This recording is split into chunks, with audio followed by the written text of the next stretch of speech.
চিৰাং জিলাৰ ২ নং দক্ষিণ মাৰ্কৰ নিবাসী জয়ৰাম ৰায়ৰ পত্নী তথা ২ সন্তানৰ মাতৃ সুলক্ষী ৰায় যোৱা ১৪ দিন ধৰি সন্ধানহীন হৈ আছে। যোৱা ৩ জুলাই ২০২৪ তাৰিখে সন্ধিয়াৰ ভাগৰ পৰা নিজ ঘৰৰ পৰা সন্ধানহীন হয় পত্নী সুলক্ষী ৰায়। বুধবাৰে পুৱা ৯ মান বজাত সংবাদ মাধ্যমক জনালে সন্ধানহীন হোৱা সুলক্ষী ৰায়ৰ স্বামী জয়ৰাম ৰায়ে। বিভিন্ন ঠাইত বিচাৰ খোচাৰ কৰি কোনো সন্ধান নোপোৱাত বল্লমগুৰি আৰক্ষী চকীত পত্নী নিৰুদ্দেশ হোৱাৰ সন্দৰ্ভত এজাহাৰ দাখিল কৰে স্বামী জয়ৰাম ৰায়ে।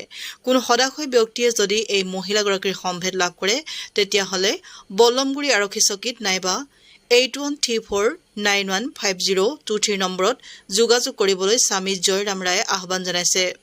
তৰ্কাতৰ্কি হৈছিল, তৰ্কাতৰ্কি হোৱাতে এইবাৰ মই বাহিৰত ওলালোঁ, বাহিৰত এই ৰাস্তাত গ'লোঁ, ৰাস্তাৰ পৰা এইবাৰ আহি চাং ঘৰত নাই মাইকীটো। মাইকীকো তাৰে পৰা যে নাই ৩ তাৰিখৰ পৰা আজিলৈকে নাই মাইকীকো। কিমান দিন হ'ল? আজি 13 দিন হ'ল। ক'ৰ পৰা নিৰুদ্দেশ হৈছে? ঘৰৰ পৰাই নিৰ্দেশ হৈছে সন্ধ্যাবিলাক। আৰু ক'ৰবাত যদি আছে মই অনুৰোধ কৰিছোঁ নিজে ঘূৰি আহক।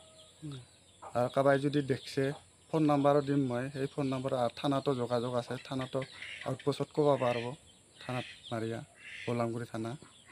এইখন ঘৰৰ পৰা এতিয়া নিখোজ হৈছে? এইখন ঘৰৰ পৰাই সন্ধিয়া? কিমান দিন আগত? ৩ তাৰিখে। কোনো ধৰণৰ যোগাযোগ হোৱা নাই আপোনাৰ লগত এতিয়াও? হোৱা নাই মোৰ লগত একোৱেই নাই।